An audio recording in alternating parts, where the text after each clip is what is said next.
तो hello friends, तो आज के वीडियो में क्या स्टार्ट करेंगे, सॉल्यूशन का नेक्स्ट पार्ट। अभी जो है पूरा जो सॉल्यूशन मैंने ऑलरेडी पढ़ा चुका है, ठीक है।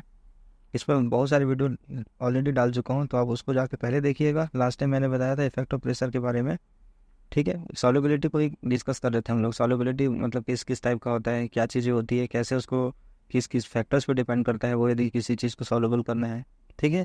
तो temperature effect solid in liquid, ठीक है। ये इसका एग्जांपल मैंने बता चुका था ऑलरेडी, जिसमें हेनरीज लॉ, इसमें भी कौन सा था आप लोगों का, इफेक्ट ऑफ प्रेशर का। तो इफेक्ट ऑफ प्रेशर को ऑलरेडी मैंने डिस्कस कर चुका है हम लोगों ने, ठीक है। ये भी हो गया है। और उसके बाद गैस इन लिक्विड है, वो भी हो चुका है। तो आप चलो, वो आप जाके प्रीवियस वीडियो आप लोग देख लीजिएगा, इसको लिंक मैं डिस्क्रिप्शन में डाल दिया करूँगा, ओके। तो चलो विदाउट टाइम वेस्ट किए स्टार्ट करते हैं इसको। तो effect of pressure, effect of temperature हमको देखना है अभी। तो ये क्या होता है, as dissolution is an exothermic process. Dissolution का मतलब क्या होता है, ये भी मैंने प्रीवियस क्लास में डिस्कस किया था, ठीक है। ये चीज़ तो आप पहले प्रीवियस चीज़ देखिए, उसके बाद इसको देखिएगा, तब आपको पूरा प्रोसेस समझ में आएगा, नहीं तो कुछ भी समझ नहीं आएगा, ठीक है। As dissolution is an exothermic process, then according to the Le Chatelier principle the solubility should decrease with increase the pressure, ठीक है ना। तो ली चैटलियर प्रिंसिपल के हिसाब से क्या होना चाहिए, डिसोल्यूशन एक्सोथर्मिक, इसका मतलब क्या होगा, जब किसी सॉल्वेंट में, मान लो आपके पास कोई सॉल्वेंट है और इसमें कोई, यहाँ सॉल्वेंट है, ठीक है, और इसमें कोई सॉल्यूट मिला रहे हो आप, तो इस सॉल्यूट को मिलाने के दौरान या during the process of solute, ठीक है, इस प्रोसेस के दौरान यदि यदि क्या हो रहा है, यदि ये प्रोसेस एक्सोथर्मिक हो रहा है, इसका मतलब जो सॉल्यूट हो रहा है वो हीट जनरेट कर रहा है आपको यहाँ पे, ठीक है। तो इस केस में क्या होगा, जो सॉल्युबिलिटी शुड डिक्रीज, तो इसकी सॉल्युबिलिटी डिक्रीज होना चाहिए जब आप इसके प्रेशर को इंक्रीज करोगे। कौन से केस में, एक्सोथर्मिक के प्रोसेस में, ठीक है ना। तो इसको भी मैंने डिस्कस किया था लास्ट टाइम। तो इसमें सबसे बेस्ट एग्जांपल, मतलब जो अभी जो राउट्स लॉ ज़्यादा होता है, ठीक है, वेरी इंपॉर्टेंट, ठीक है। एग्जाम पॉइंट ऑफ व्यू से इसका डेरिवेशन पूछा जाता है एग्जाम में, ठीक है। व्हाट इज राउट्स लॉ, ठीक है, और इसके डेरिवेशन को लिखने के लिए बोलेगा आपको, okay. Derive the Raoult's law भी बोल सकता है आपको, ओके। तो हेनरीज लॉ, राउट्स लॉ, ये बहुत बहुत इंपॉर्टेंट हो जाता है आपका। तो राउट्स है वो फ्रेंच केमिस्ट है, ठीक है। तो बोल रहा क्या रहा है राउट्स लॉ, तो routes law which state that the for a solution for मतलब ऑफ वॉलेटाइल लिक्विड, मतलब ये वॉलेटाइल लिक्विड की बात करता है राउट्स लॉ, ठीक है। पहले हम ऐसा कुछ नहीं देख रहे थे हेनरीज लॉ में। तो ये क्या बोल रहा है, the Raoult's law which state that for a solution volatile liquid the partial pressure of each component बोल रहा है, ठीक है। मतलब सॉल्यूट और सॉल्वेंट की भी बात कर रही है। Each component of this solution is directly proportional to the mole fraction of in the solution. मतलब सॉल्यूशन के अंदर, सॉल्यूशन बोलते किसको, आपको ये अच्छे से पता हो गया अब तो, ठीक है। इसके अंदर में दो चीज़ होता है, एक सॉल्यूट होगा और एक सॉल्वेंट होगा, ठीक है ना। और वो भी क्या होना, वॉलेटाइल होना चाहिए। वॉलेटाइल का मतलब होता है जो जल्दी से इवापोरेट हो जाए। इवापोरेट का मतलब जैसे कि वाटर है मान लो आपके पास, और आपके पास एक में थिनर है। थिनर इसलिए यूज़ कर रहा हूँ क्योंकि आप लोग घर में यूज़ करते हो उसको, ठीक है। या एसीटोन भी जानते होगे आप लोग, ठीक है। या थिनर भी आप लोग को पता है, थिनर क्या होता है, एसीटोन क्या होता है। तो जब वाटर को आप रखोगे ना इसको, तो ये जल्दी से इवापोरेट नहीं होता, मतलब ये नॉन वॉलेटाइल लिक्विड में आता है। नॉन वॉलेटाइल होता है लेकिन बहुत ज़्यादा टाइम लेता है, महीनों टाइम लेता है, तो उसको थोड़ा बोल देंगे, ठीक है ना। तो ये नॉन वॉलेटाइल लिक्विड में आ जाएगा। और जो जल्दी से वो ऑपरेट हो जा रहा है, जैसे एसीटोन हो गया, थिनर हो गया, तो इसको बोलते हैं वॉलेटाइल लिक्विड, ठीक है। जिसका बॉइलिंग पॉइंट कम है, ये मतलब होता है उसका, ठीक है, जिसका बॉइलिंग पॉइंट कम है। तो ये क्या होता है ना, जितने भी यहाँ पे कंपोनेंट है वो, इसका जो पार्शियल प्रेशर बनेगा, ये वॉलेटाइल होगा ना, तो इसका प्रेशर बनेगा ना यहाँ पे, इसका जो पार्शियल प्रेशर होगा वो डायरेक्टली प्रोपोर्शनल होगा किसके मोल फ्रैक्शन का। ये दिखा ना, मोल फ्रैक्शन ऑफ द सोल्यूशन। इसके अंदर जितने भी पार्टिकल ज़्यादा होगा तो पार्शियल प्रेशर ज़्यादा बनेगा, और उसको पार्शियल प्रेशर ज़्यादा बनेगा ना, इसलिए बोल रहे हैं डायरेक्टली प्रोपोर्शनल होगा इसके, ठीक है। मतलब जितना ज़्यादा यहाँ पे सॉल्यूट होगा या सॉल्वेंट होगा, उसका पार्शियल प्रेशर उतना ही ज़्यादा बनने वाला है, ये मतलब होता है इसका, ठीक है ना। तो कंपोनेंट वन के लिए देखते हैं यहाँ पे, फॉर कंपोनेंट वन, मतलब कंपोनेंट वन का मतलब सॉल्यूट की बात कर सकता है ये। मतलब देखो, दो कंपोनेंट होगा ना, सॉल्यूट होगा एक सॉल्वेंट होगा, या बहुत सारी चीज़ भी हो सकती है इसमें, ठीक है। तो thus the component 1, the partial pressure 1 is directly proportional to x1, मतलब मोल फ्रैक्शन है, इस्लाम में यही देख रहे थे हम लोग, ठीक है, ये भी यही है। तो इसका जब प्रोपोर्शनलिटी कांस्टेंट हटाओगे तो क्या आ जाएगा, P1 is equal to P not 1, यहाँ पे प्योर सॉल्वेंट के लिए लिया जाता है कांस्टेंट पॉइंट, ठीक है।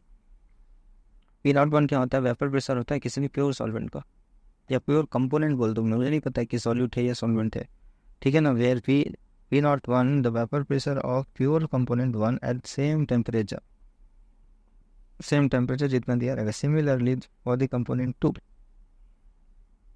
और कंपोनेंट 2 के लिए क्या होगा आपका, अब यहाँ पे पार्शियल प्रेशर क्या होगा, component 2 is directly proportional to x2, यही होगा। तो इसके लिए भी प्रोपोर्शनलिटी कांस्टेंट आएगा, तो क्या जाएगा, P2 is equal to P02 x2, पहले कंपोनेंट के लिए P01 और दूसरे कंपोनेंट के लिए P02, ये होगा। तो P02 क्या हो गया यहाँ पे, vapour pressure of the pure solvent of 2, second component जो भी होगा उसमें। तो according to the Dalton law of partial pressure, अब Dalton law of partial pressure क्या बोलता है, जितने भी प्रेशर होते हैं ना वो सब टोटल होता है, ये चीज़, ठीक है। तो P total is equal to P1/P2, ये आपका सेकंड जो भी इक्वेशन होगा, ठीक है। अब क्या करोगे आप लोग, ये आपके पास P1 और P2 का वैल्यू आपने ऑलरेडी निकाल चुका है, ठीक है ना। तो substitute the value of P1 and P2 in equation this one, ठीक है।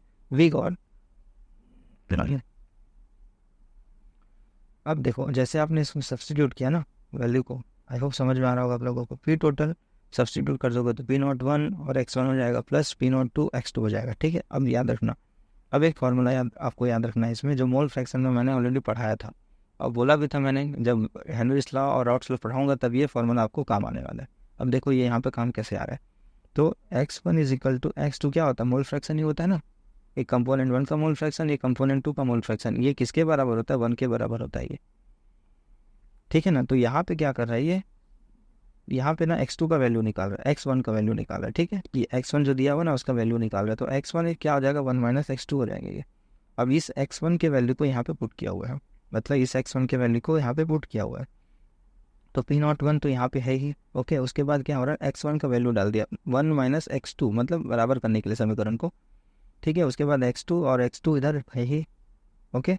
अब क्या किया इसमें, अब इन दोनों को इससे मल्टीप्लाई किया हुआ है, P0 इन दोनों को यहाँ से मल्टीप्लाई किया, P01 हो जाएगा यहाँ पे, उसके बाद ये क्या हो जाएगा, माइनस तो प्लस हो जाएगा, ब्रैकेट खुलेगा तो ये P1 और x2 हो गया, बाकी x2 और P02 ये हो गया आपका इक्वेशन।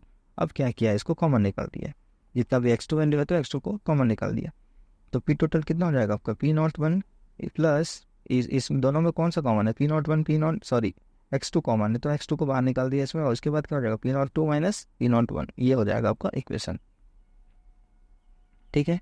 उसके बाद क्या किया देखो, इसके बाद एक ग्राफ बनाया हुआ है, ठीक है।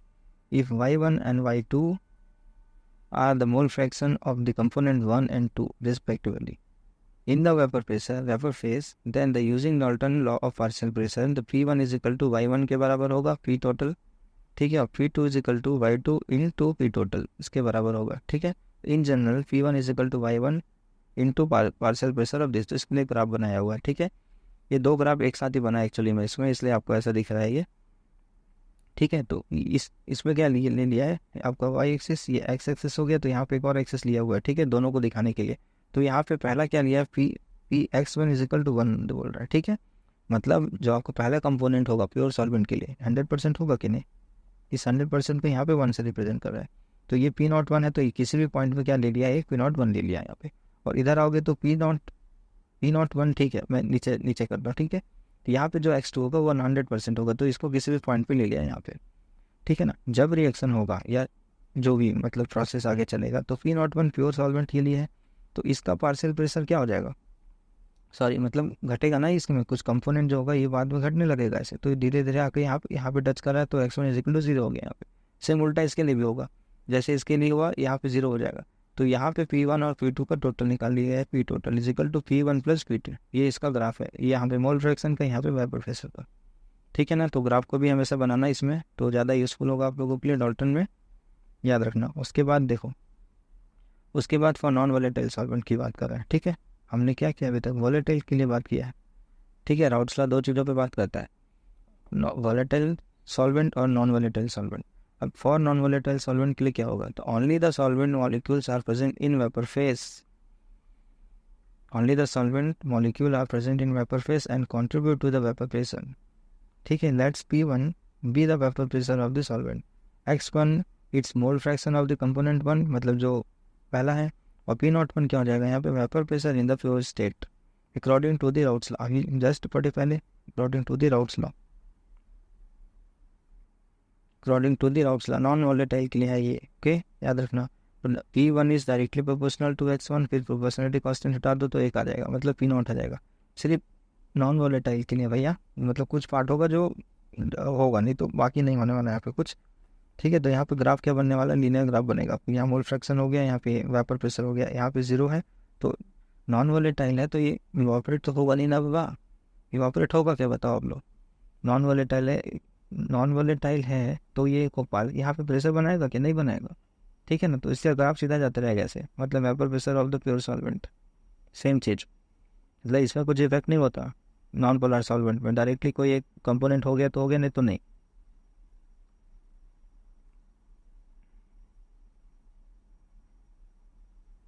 ठीक है, तो ये राउट्स लॉ के बाद, राउट्स लॉ हो गया, और उसके बाद देखते हैं आइडियल और नॉन आइडियल सोल्यूशन, आइडियल और नॉन आइडियल सॉल्यूशन। ये सॉरी ये रेड पेन से लिखा है इसलिए दिख नहीं रहा है, स्कैन करने के बाद मैं आपको बताते जाता हूँ, ठीक है। आप लिख लेना यदि लिख रहे होगे तो। ये होगा ideal, ideal and non ideal solution, ideal solution, दो टाइप का सॉल्यूशन है इसमें, आइडियल और नॉन आइडियल। यहाँ पे आइडियल का सॉल्यूशन है, यहाँ पे नॉन आइडियल सॉल्यूशन। क्या क्या होते हैं देख लेते हैं इसमें, ठीक है। आइडियल जो सॉल्यूशन होता है, this obey the Raoult's law at all temperature and concentration, मतलब कोई भी कॉन्सेंट्रेशन होगा, कोई भी टेम्परेचर, ये राउट्स लॉ को फॉलो करेगा, ठीक है। कौन, आइडियल, आइडियल सॉल्यूशन। और जो नॉन आइडियल सॉल्यूशन होगा वो राउट्स लॉ को फॉलो नहीं करेगा, ठीक है। They do not obey the Raoult's law. अब यहाँ का जो पार्शियल प्रेशर होगा, जो राउट्स लॉ का जो फॉर्मूला लिखे थे हम लोगों ने, पार्शियल प्रेशर ऑफ कंपोनेंट 1 और कंपोनेंट 2 के लिए, तो सेम फॉर्मूला फॉलो करेगा इसको। P1 is direct is equal to P1 x1 and P01, और ये दोनों ये मतलब फॉलो करेगा डेफिनेटली, ठीक है। और क्या कर सकता है ये, इसका जो डेल्टा मिक्स होगा, डेल्टा एंथैल्पी होगा इसका मिक्सिंग का, वो 0 होगा। और वॉल्यूम इसका जो वॉल्यूम चेंज इन वॉल्यूम है वो भी मिक्स का, वो भी 0 होगा। याद रखना इसको, लास्ट ईयर एग्जाम में पूछा गया इससे, MCQ या कुछ क्वेश्चन पूछा गया इसके बेस पे, ठीक है, राउट्स लॉ के बेस पे। तो इसको याद रखना आप लोग, आइडियल सोल्यूशन के लिए इनमें से क्या होता है करके। तो इसमें जो डेल्टा एंथैल्पी और जो वॉल्यूम होता है चेंज, ये 0 होता है किसके लिए, आइडियल सोल्यूशन के लिए। और यही आप नॉन आइडियल सोल्यूशन में आओगे तो इज़ नॉट इजिकल टू 0, ठीक है। P1 पार्शियल प्रेशर इसके बराबर नहीं होगा, और P2 इसके बराबर नहीं होगा, जस्ट उल्टा होता है इसका। यहाँ पे भी सेम होगा, delta enthalpy is not equal to 0 and del V mix is not equal to 0, ठीक है ना। उसके बाद आप थर्ड पॉइंट में आ जाइए, फोर्थ में ए बी का मतलब यहाँ पे जो ए है वो है सॉल्यूट, जो बी है इसका मतलब यहाँ पे सॉल्वेंट की बात कर रहे हैं, ये वाला, ठीक है। तो मतलब सॉल्वेंट, मतलब यहाँ पे इंटरेक्शन किसका हो रहा है, सॉल्यूट और सॉल्वेंट का इंटरेक्शन हो रहा है, ठीक है, के बीच इंटरेक्शन हो रहा है। तो solute and solvent interaction approximately बराबर होता है इसका, ठीक है। अप्रॉक्स होगा A B and sorry A and B interaction के, मतलब मैं इसको समझा देता हूँ आप लोगों को। देखो सॉल्यूशन है आपके पास, ठीक है, इसमें क्या क्या चीज़ होता है, सॉल्यूट होगा एक, और एक सॉल्वेंट होता है, ठीक है। तो सॉल्यूट और सॉल्यूट का भी इंटरेक्शन हो सकता है, सॉल्वेंट एंड सॉल्वेंट का भी इंटरेक्शन हो सकता है, ठीक है। और अपोजिट भी हो सकता है, सॉल्यूट का सॉल्वेंट से इंटरेक्शन हो सकता है। ये सॉल्यूशन लिख लो, इसको सॉल्वेंट लिख लो आप लोग, ठीक, ये वाला सॉल्वेंट हो गया आपका। तो सॉल्यूट का इंटरेक्शन, सॉल्वेंट का इंटरेक्शन, और सॉल्यूट का सॉल्वेंट से इंटरेक्शन हो सकता है, इसी चीज़ की बात कर रहे हैं यहाँ पे। तो ए बी इंटरेक्शन अप्रॉक्स होता है, किसके बराबर होता है ये approx, A and B interaction के। समझ रहे हो इसका मतलब क्या बोलना चाह रहा हूँ, ये ज़्यादा होता है आपका जो सॉल्यूट और सॉल्वेंट का इंटरेक्शन आइडियल सोल्यूशन में ज़्यादा होता है as compare to solute and solvent. और यहाँ पे A B interaction is not is equal to not is equal to A and B interaction, इसके बराबर नहीं होता है, ठीक है। तो उसका वैल्यू में भी चेंज आएगा फिर। आई होप समझ में आ रहा होगा आप लोगों को, ठीक है। और आपका ये हो जाता है, do not form the azeotrope mixture बोलते हैं इसको, कांस्टेंट ऑफ बॉइलिंग पॉइंट, ठीक है। From azeotrope, form the azeotrope, from गलत लिख दिया हमें, फॉर्म होगा, ठीक है। फॉर्म द एजियोट्रॉप मिक्सचर, यहाँ पे फॉर्मेशन होता है उसका, यहाँ पे फॉर्मेशन नहीं होता उसका, ये चीज़ है इसका, ठीक है, याद रखना है इसमें। अब दूसरा आता है, इसी को डिस्कस किया इसमें, नॉन आइडियल सोल्यूशन को, ठीक है। नॉन आइडियल सोल्यूशन दो टाइप का होता है, इसलिए इसको डिस्कस किया हुआ है इसमें। तो नॉन आइडियल सोल्यूशन क्या होता है, देखो, the vapour pressure of such a solution is either higher और lower than that the predicted Raoult's law. Non ideal solution में क्या होगा, उसका जो वेपर प्रेशर होगा, ठीक है, हाई भी हो सकता है, लो भी हो सकता है। ये डिपेंड किस पे करेगा, आपका राउट्स लॉ पे, ठीक है। Predicted from the Raoult's law से कम भी हो सकता है और ज़्यादा भी हो सकता है आपका, ठीक है। यदि मान लो ज़्यादा है उसका vapour pressure, if it is higher, ठीक है, the solution exhibited the positive deviation यदि राउट्स लॉ, यहाँ दो चीज बोल रहा है, देख लो फिर से पढ़ रहा था। Vapour pressure of the such a solution is higher, either higher और लोअर। यदि हाई होगा वेपर प्रेशर मान लो, ठीक है, तो वो क्या कहलाएगा, आपका पॉजिटिव डेविएशन में चला जाएगा। ये दो टाइप का होता है। Non ideal solution will be divided into two types.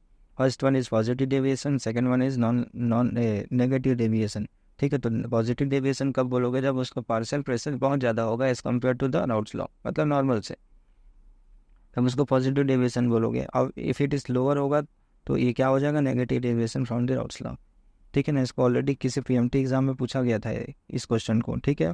मतलब कौन से पॉजिटिव डेविएशन का, what are the example of positive deviation, तो पॉजिटिव डेविएशन का एग्जांपल पूछा था इसमें। तो इसको भी याद रखना, आपके बोर्ड में भी पूछा जा सकता है, जब नीट लेवल में आ ही सकता है, मतलब बहुत इंपॉर्टेंट है, समझो।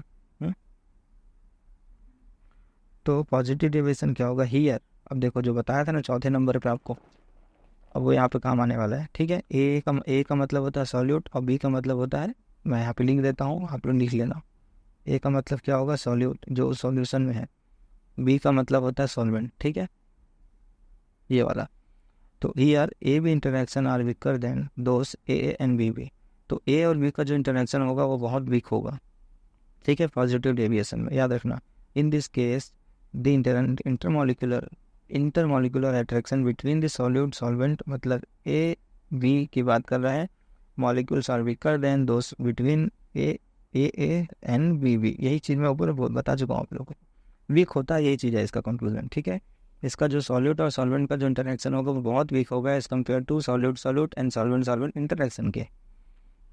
तो इसमें एग्जाम्पल बहुत इंपॉर्टेंट है, ठीक है, एग्जाम्पल याद रखना पड़ेगा आप लोगों को। तो ये एथेनॉल प्लस एसिटिक एसीटोन का मिक्सचर है, ठीक है, मिक्सचर, ये होगा इसका एग्जाम्पल।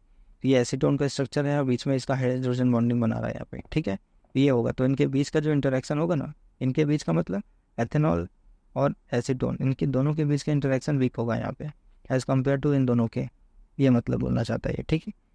उसके बाद दूसरा क्या आएगा, नेगेटिव डेविएशन। नेगेटिव डेविएशन, ठीक है। नेगेटिव डेविएशन में क्या हो जाएगा, in case of negative deviation Raoult's law, from the Raoult's law the intermolecular attraction force between A and B B are weaker than those A and B. ये just उल्टा हो रहा है इसमें, ठीक है। यहाँ पे सॉल्यूट एंड सॉल्वेंट का इंटरेक्शन क्या हो रहा है, ज़्यादा हो रहा है, ठीक है, as compare to solute and solvent, इसी की बात कर रहे हैं। And lead to decrease the vapour pressure resulting the negative deviation. इसका वेपर प्रेशर यहाँ पे कम हो जाता है, ठीक है। तो इसमें कौन सा एग्जांपल आ सकता है आपका नेगेटिव डेविएशन में, mixer of acetone and chloroform. यहाँ अच्छे से नहीं दिख रहा है, सॉरी फॉर दैट, ठीक है। आप लिख सकते हैं इसको क्लोरोफॉर्म प्लस एसीटोन, एसीटोन मतलब CH3COCH3, ये होता है एसीटोन, इन दोनों का मिक्सचर, ठीक है, ये चीज़ है। तो यहाँ पे भी एसीटोन लिखा हुआ है, यहाँ पे हाइड्रोजन बॉन्डिंग बनाया हुआ है, ठीक है। यहाँ पे C है, ये Cl, यहाँ पे Cl और यहाँ पे Cl है, ठीक है, ये है। इसके बीच का इंटरेक्शन यहाँ पे क्या होगा, ज़्यादा होगा, गॉट इट, क्योंकि यहाँ पे सिंगल हाइड्रोजन बच रहा है, ठीक। तो आज के वीडियो में मैं इसको यहीं पे ख़त्म करता हूँ, आगे फिर देखेंगे इसमें कॉलिगेटिव प्रॉपर्टी के बारे में, ठीक है। Colligative property also divided into 4 types. तो ठीक है, इसके जो टाइप्स है ये बहुत ज़्यादा इंपॉर्टेंट होते हैं एग्जाम पॉइंट ऑफ व्यू से, और ज़्यादातर पूछा ही जाता है हर बोर्ड एग्जाम में, अल्टरनेट हो या कैसे भी हो, मतलब ये बहुत इंपॉर्टेंट है। सॉल्यूशन से लास्ट ईयर में बहुत ज़्यादा क्वेश्चन पूछा गया, ठीक है। मैं तो बी केयरफुल फॉर दैट, और पढ़ते रहिए इसको, ठीक है, और बने रहिए इस वीडियो में। तब तक के लिए थैंक